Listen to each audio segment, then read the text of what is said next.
Students, मैं Mukesh madam आपकी हिंदी अध्यापिका MLP इंटरनेशनल स्कूल राजपुरा से। बच्चों, आज कक्षा 4 में मैं कराऊंगी पाठ 5 हिमालय। ये कविता है जिसको सोहनलाल द्विवेदी जी ने लिखा है। सबसे पहले हम पढ़ेंगे शिक्षण संकेत। प्रस्तुत कविता में कवि ने हिमालय पर्वत के प्राकृतिक गुणों का वर्णन किया है कि हिमालय पर्वत में कौन कौन से प्राकृतिक गुण हैं। अडिग खड़ा हिमालय किसी भी प्रकार के आंधी तूफान से भी विचलित नहीं होता है और अपने प्राण से अडिग रहता है। हिमालय की अद्भुत विशेषताओं के बारे में बताया गया है। तो ये कविता पढ़ते हैं हम। युग युग से है अपने पथ पर, देखो कैसा खड़ा हिमालय। कवि कह रहा है कि जो हिमालय पर्वत है वो पुराने समय से अपने रास्ते पर खड़ा हुआ है, अपने पथ पर खड़ा हुआ है। डिगता कभी न अपने प्रण से, रहता प्रण पर अड़ा हिमालय। प्रण क्या होता है? प्रतिज्ञा। ऐसा लगता है जैसे हिमालय पर्वत ने कोई प्रण ले रखा हो और वह अपने प्रण पर, अपनी प्रतिज्ञा पर अड़ा है, उसको छोड़ नहीं रहा है। खड़ा हिमालय बता रहा है, डरो न आंधी पानी में। हिमालय जो पर्वत है वो खड़ा होकर हमें क्या शिक्षा दे रहा है कि हमें कभी भी किसी भी आंधी या तूफान से घबराना नहीं चाहिए। डटे रहे सब अपने पथ पर, कठिनाई और तूफानों में। ये कह रहे किसी भी कठिनाई और तूफान में भी हमें अपने रास्ते पर डटे रहना चाहिए। हमें अपना रास्ता मुश्किलें आने पर बदलना नहीं चाहिए। डिगो ने अपने प्रण से तो सब कुछ पा सकते हो प्यारे, तुम भी ऊंचे हो सकते हो, छू सकते हो नभ के तारे। हिमालय पर्वत क्या सीख दे रहा है कि ये कह रहा है कि यदि हम अपनी प्रतिज्ञा पर डटे रहें तो हम जीवन में वो प्राप्त कर सकते हैं जो हम चाहते हैं, यानी अपनी मंजिल को हम प्राप्त कर सकते हैं। और तुम भी ऊंचे हो सकते हो, छू सकते हो नभ के तारे। ये हिमालय पर्वत ये कह रहा है यदि अपने प्रण पर अडिग रहोगे तो तुम भी अपनी मंजिल को प्राप्त कर सकते हो और प्रसिद्धि पा सकते हो। अचल खड़ा जो अपने पथ पर, लाख मुसीबत आने में, मिली सफलता जग में उसको, जीने में मर जाने में। कह रहा जो अपने रास्ते पर अडिग खड़ा रहा है, जो अपने रास्ते पर से हिला नहीं है, मुश्किलें आने पर घबराया नहीं है, उसी को संसार में सफलता प्राप्त हुई है, जीवन में भी और मरने के बाद भी। ठीक है बच्चों, तो ये कविता आपने पढ़ी और अभी हम करेंगे इसके अभ्यास कार्य। बच्चों, लिखित प्रश्न में हमारा जो पहला प्रश्न है वो है सही उत्तर पर सही का निशान लगाओ। हिमालय कब से अपने पथ पर खड़ा है? 5000 वर्षों से, 100 वर्षों से या युग युग से? तो इसका सही उत्तर होगा युग युग से। हिमालय किससे डरने के लिए नहीं कह रहा है? दुश्मन से, आंधी पानी से या दोस्त से? तो इसका सही उत्तर होगा आंधी पानी से। हम कहाँ के तारे छू सकते हैं? नभ के, जमीन के या समुद्र के? तो इसका सही उत्तर क्या होगा? नभ के। आगे है निम्नलिखित भाव वाली पंक्तियाँ कविता में से चुनकर लिखो कि ये जो भाव है ये कौन सी पंक्ति में आए हैं। यदि हम भी कुछ अच्छा करने का मन में निश्चय कर लें तो हम बड़े बड़े काम कर सकते हैं, बड़े बन सकते हैं। ये भाव किस पंक्ति में आया है? किस में आया है?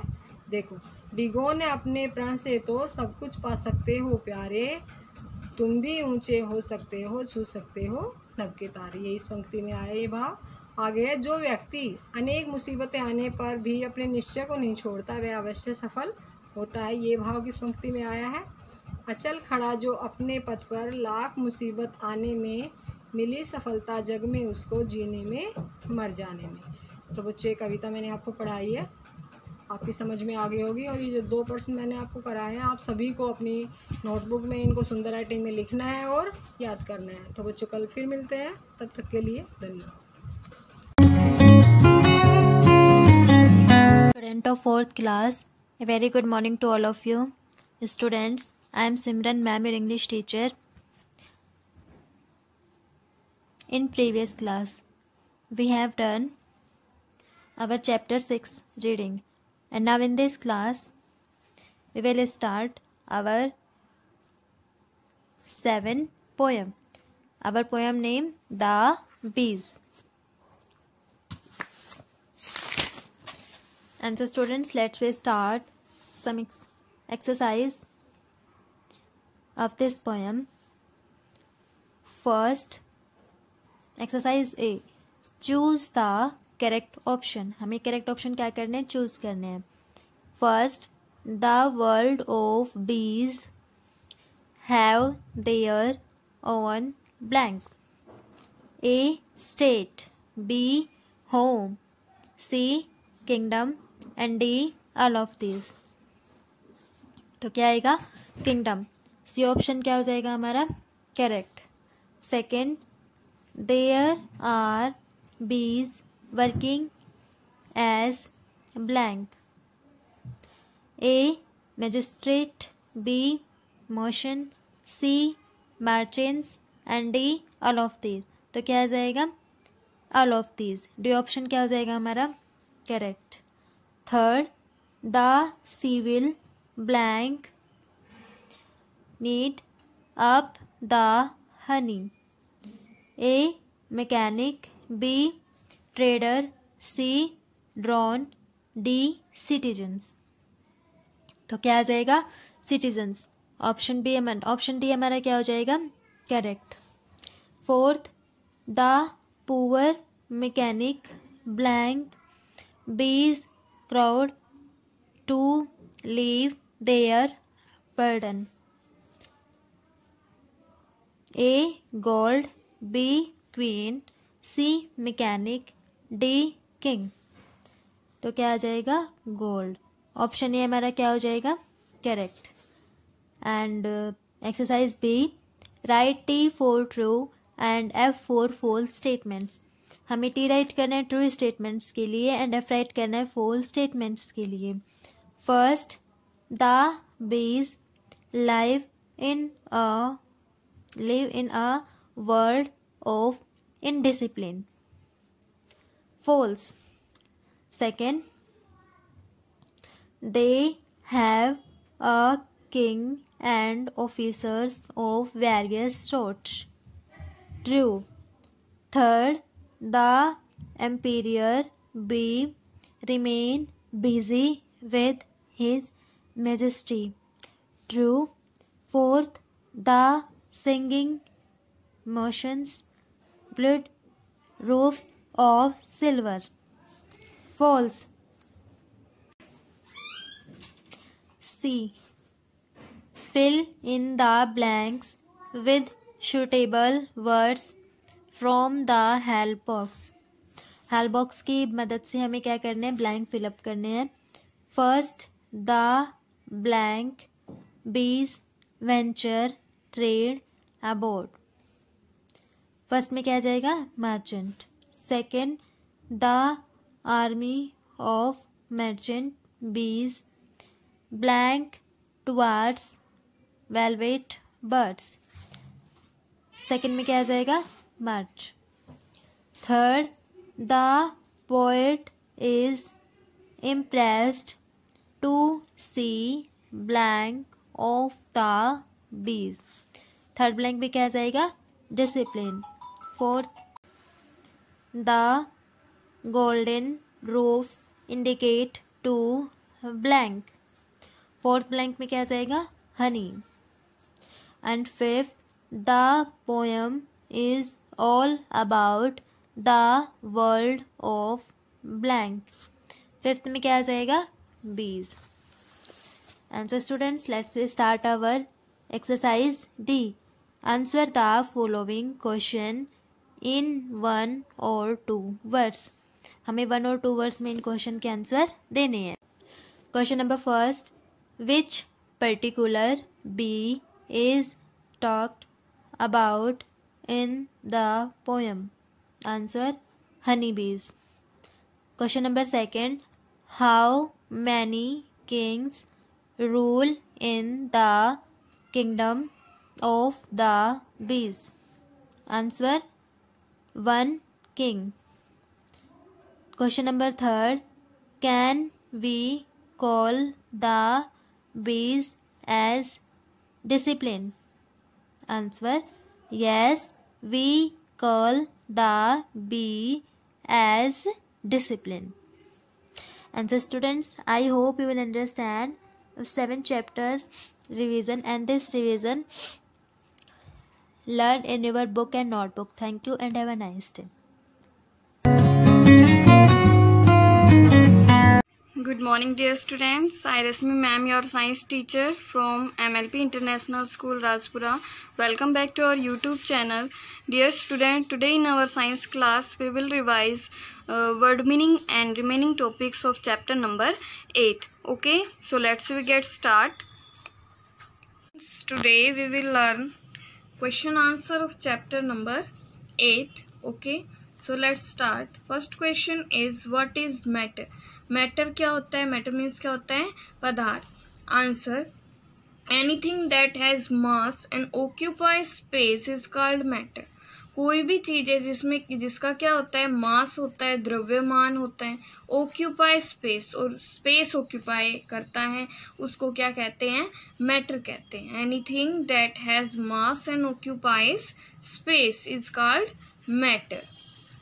Next question is question number 2. What are the different states of matter? Matter की डिफरेंट स्टेट्स बताने. डिफरेंट स्टेट्स मीन्स क्या होती है? अवस्थाएं. तो मैटर की डिफरेंट स्टेट्स कौन सी? Answer, solid, liquid and gases are the 3 states of matter.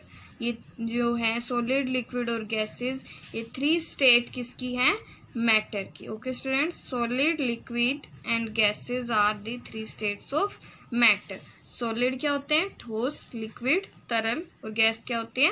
वाष्प. Okay, next question is question number 3. How are particles arrange in a solid? Solid जो होते हैं ठोस, उसमें जो पार्टिकल्स होते हैं, कण होते हैं, वो कैसे अरेंज होते हैं पार्टिकल्स के अंदर? Answer, in solids particles arrange in regular वे. जो पार्टिकल्स होते हैं सॉलिड में, वो रेगुलरली अरेंज होते हैं, एक के बाद एक अरेंज होता है, तो रेगुलर वे में अरेंज होते हैं सॉलिड के particles. Okay students, next question, question number 4 is, how are the properties of a liquid different from those of a solid? जो प्रॉपर्टीज हैं लिक्विड की, वो डिफरेंट कैसे हैं सॉलिड की प्रॉपर्टीज से? Okay, answer, the molecules in a solid. जो solid में मॉलिक्यूल्स होते हैं, जो अणु होते हैं सॉलिड के, आर क्लोजली पैक. तो वो क्लोजली पैक होते हैं. And arrange in a regular वे, और रेगुलरली अरेंज होते हैं. ठीक है, सॉलिड के जो मॉलिक्यूल्स होते हैं वो क्लोजली पैक होते हैं एक तो, और दूसरा वो रेगुलरली अरेंज्ड होते हैं. बट इन लिक्विड्स, लिक्विड में क्या होता है? अपोजिट होता है. Molecules are loosely packed. जो मॉलिक्यूल्स होते हैं लिक्विड के, वो कैसे होते हैं स्टूडेंट्स? लूज होते हैं, लूजली पैक्ड होते हैं in comparison of solids. Okay, next point is arrange in a random way. Due to this properties of solid different from liquids. ये जो प्रॉपर्टी है सॉलिड की, इसकी वजह से एक दूसरे से डिफरेंट है, अलग है. ठीक है, तो जो सॉलिड होते हैं वो कैसे अरेंज होते हैं? Solid are arrange in regular way. Regular होते हैं, बट जो इसके जो पार्टिकल्स होते हैं लिक्विड के, वो कैसे होते हैं? अरेंज इन अ रैंडम वे में अरेंज होते हैं, कहीं कहीं पे होते हैं. Okay, so let's we revise this question. The molecules in a solid are closely packed and arrange in a regular way. But in liquids molecules are loosely packed and arranged in a random way. Due to these properties of solid different from liquids, इस property की वजह से जो solid है वो liquid से कैसे होते हैं, डिफरेंट होते हैं, अलग होते हैं. Next question, question number 5 is what is a solution. Solution क्या होता है, व्हाट आर इट्स पार्ट्स, इसके पार्ट्स क्या होते हैं, एक्सप्लेन, इसके पार्ट्स बताने हैं. Explain with the help of an example, example की हेल्प से आपको एक्सप्लेन करना है. answer. Firstly we will explain solution. What is solution? Solution क्या होता है? Solution is solution in which one substance is dissolved into another. Solution वो होता है जिसमें एक सब्सटेंस दूसरे सब्सटेंस के अंदर डिसोल्व किया जाता है, मिक्स किया जाता है. ओके, तो ये होता है सॉल्यूशन, जिसमें एक सब्सटेंस दूसरे सब्सटेंस में डिसोल्व किया जाता है. Solute and solvent are the two parts of a solution. Solution के टू पार्ट्स होते हैं, that is solute and solvent. Okay, solute क्या होता है? What is solute? The substance that is being dissolved by another substance. जो substance दूसरे substance के अंदर डिसॉल्व किया जाता है. एग्जाम्पल के लिए साल्ट एंड शुगर. साल्ट और शुगर को हम वाटर के अंदर मिक्स करते हैं सॉल्यूशन बनाने के लिए, तो ये स्मॉल क्वांटिटी में होता है, थोड़ी मात्रा में होता है, इसलिए ये क्या होता है? सोल्यूट होता है. ठीक है. Next solvent. What is solvent? The substance that dissolve another substance. जो सब्सटेंस दूसरे सब्सटेंस को अपने अंदर डिसॉल्व करता है उसको कहते हैं सोलवेंट. Example water. जैसे वाटर है तो वाटर क्या है? किसका एग्जाम्पल है? सोलवेंट का. Okay students, so today you will learn question number 1st to 5th of chapter number 8. Okay, thank you. Have a nice day. Good morning students. Now we start our maths online classes for class 4th. My dear students, in previous class our chapter number 5th revision is complete. Today we will start a new chapter for revision, chapter number 6, multiples and factors. Students, multiple और factors क्या होते हैं? Students, जब दो numbers को हम multiply करते हैं तो each numbers, प्रत्येक जो नंबर होता है वो क्या कहलाता है? फैक्टर्स. एंड स्टूडेंट, मल्टीप्लाई करने के बाद जो आंसर आता है वो क्या कहलाता है? मल्टीपल्स. फॉर एग्जाम्पल स्टूडेंट्स, यहाँ पे 1 और 12 को मल्टीप्लाई किया गया है तो 1 और 12 दोनों क्या है? फैक्टर्स. और जो आंसर आया है इज इक्वल टू 12, ये क्या है? Multiples. Now we start our exercise 6.1. Students, इसमें हमें क्या करना है? फैक्टर्स फाइंड आउट करने हैं मल्टीप्लिकेशन मेथड से और डिवीजन मेथड से. So let's start. Question number 2, find the factors of the following using multiplication. Student, question number 2 में हमें मल्टीप्लिकेशन को यूज करके फैक्टर्स फाइंड आउट करने हैं. Now student, part C. Student, part C में हमें 35 गिवन है. स्टूडेंट्स, हम किन किन नंबर को मल्टीप्लाई करें कि आंसर 35 आए? स्टूडेंट, जब हम 1 को मल्टीप्लाई करेंगे 35 से तब आंसर 35 आएगा. उसके बाद स्टूडेंट हम 5 को 7 से मल्टीप्लाई करेंगे तब आंसर 35 आएगा. उसके बाद स्टूडेंट हम किसी भी दो नंबर को आपस में मल्टीप्लाई करें तो आंसर 35 नहीं आएगा. सो स्टूडेंट, फैक्टर्स ऑफ 35 के फैक्टर्स क्या क्या होंगे? इनको हम असेंडिंग ऑर्डर में राइट कर देंगे. 1, 5, 7 and 35.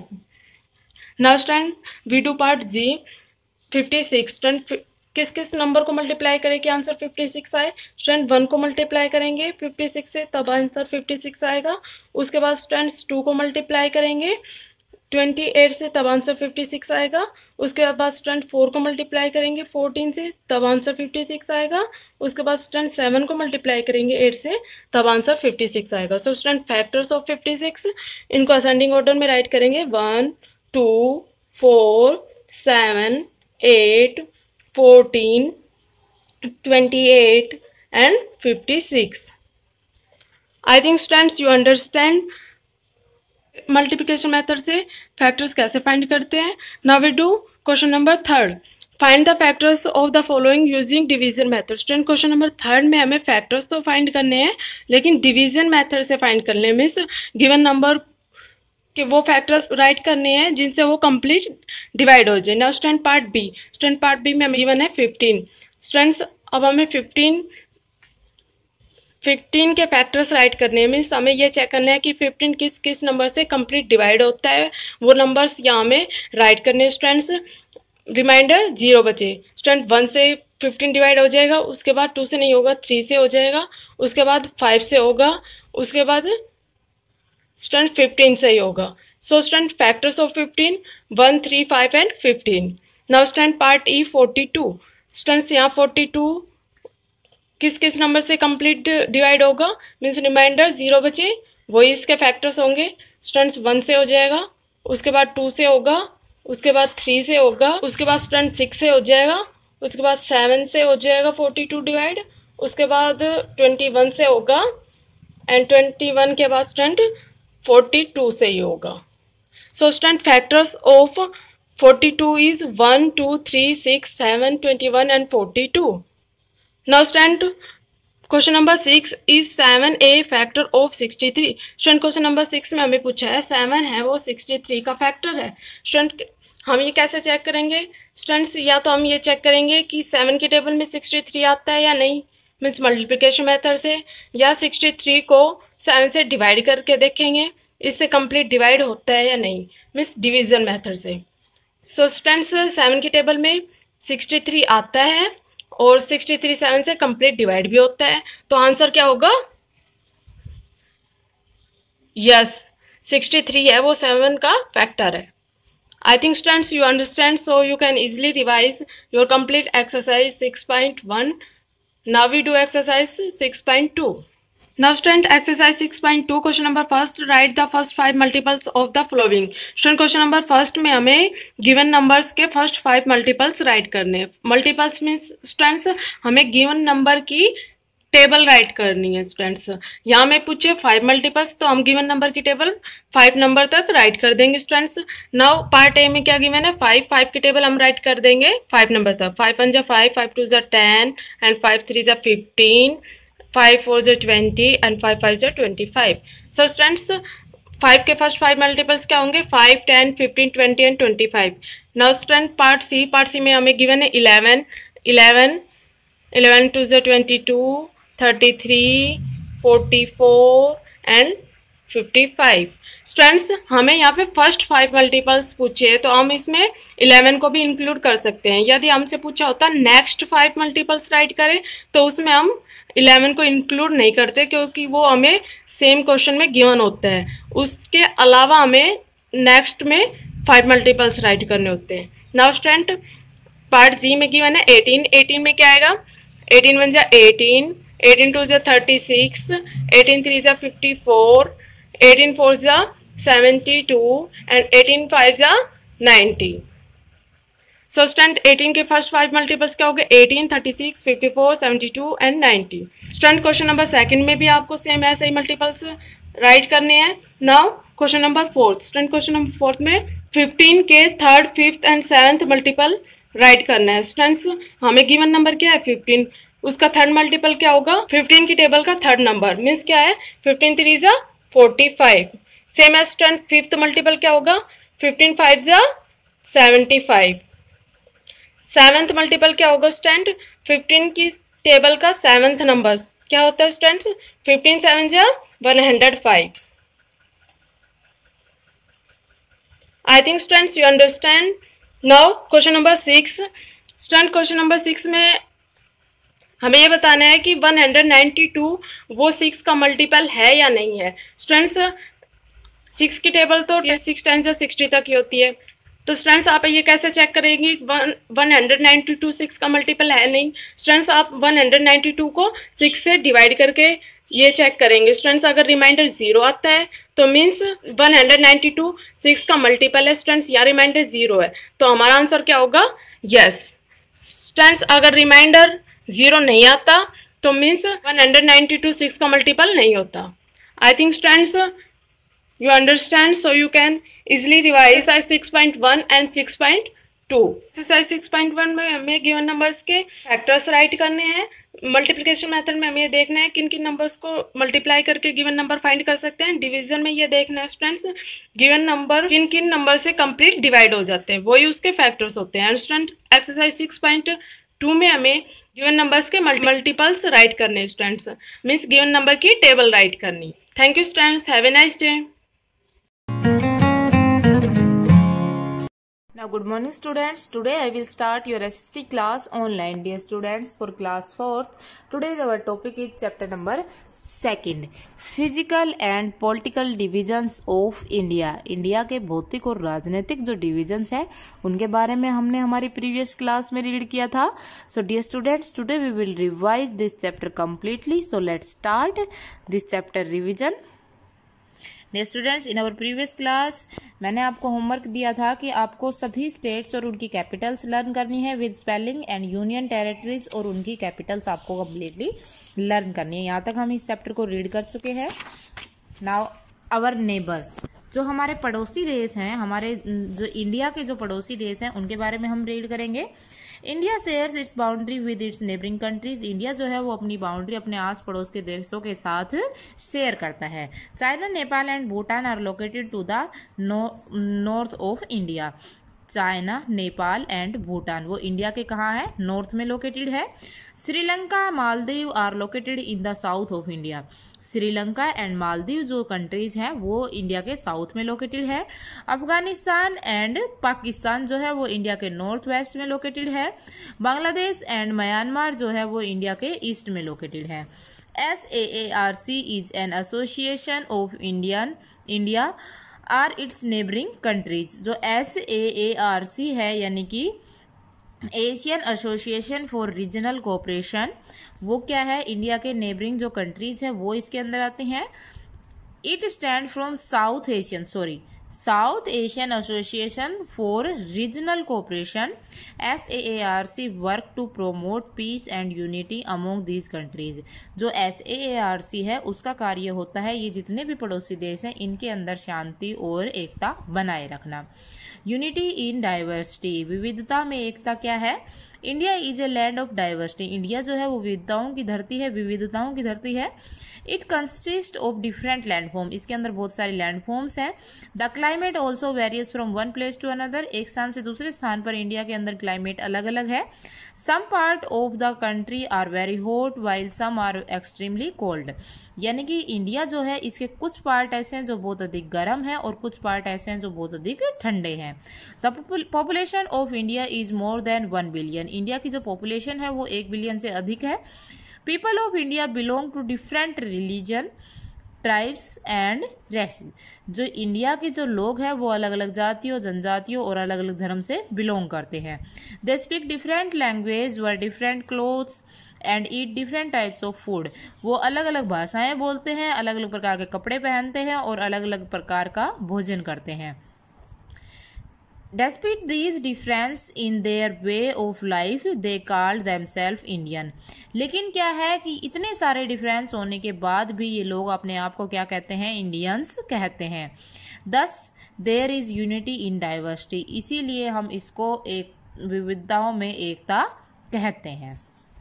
So dear students, our chapter is complete. Today we will revise this chapter, difficult words and word meanings. So let's start.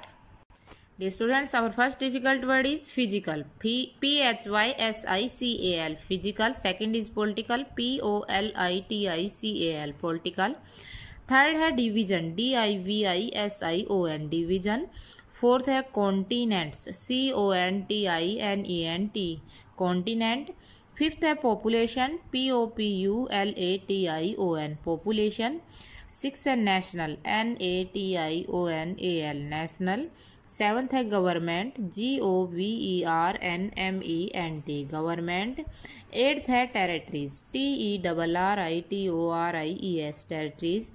Ninth है आइलैंड, ISLAND, आइलैंड. टेंथ है प्लेट्यू, PLATEAU, प्लेट्यू. और 11th है cooperation, COOPERATION, cooperation. एक बार फिर से repeat करते हैं. First is physical, PHYSICAL, physical. Second political, POLITICAL, political. Third है डिवीजन, DIVISION, डिवीजन. फोर्थ है कॉन्टिनेंट, CONTINENT, कॉन्टिनेंट. फिफ्थ है पॉपुलेशन, POPULATION, पॉपुलेशन. सिक्स्थ है नेशनल, NATIONAL, नेशनल. सेवन्थ है गवर्नमेंट, GOVERNMENT, गवर्नमेंट. एट्थ है territories, TERRITORIES, territories. Ninth है island, ISLAND, island. Tenth है plateau, PLATEAU, plateau. 11th है cooperation, COOPERATION, cooperation. Now our difficult word is, first difficult word है language, LANGUAGE, language means भाषा. Second है landform, LANDFORMS, landforms means स्थल रूप. Third है association, ASSOCIATION, association means संस्था।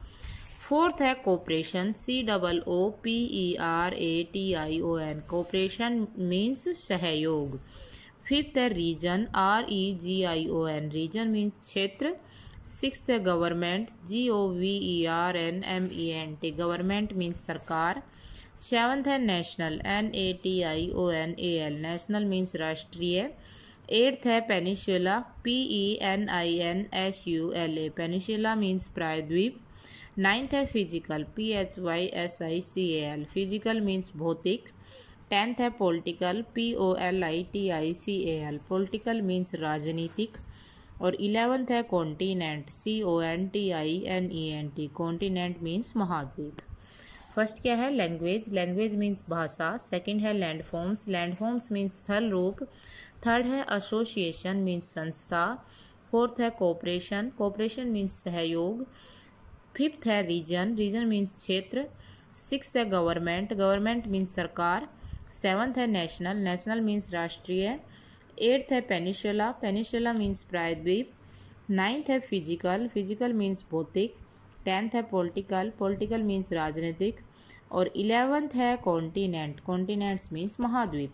So dear students, I hope you understand these difficult words and word meaning. You also read this chapter 2 times and learn completely difficult words and word meanings with spelling. Thank you.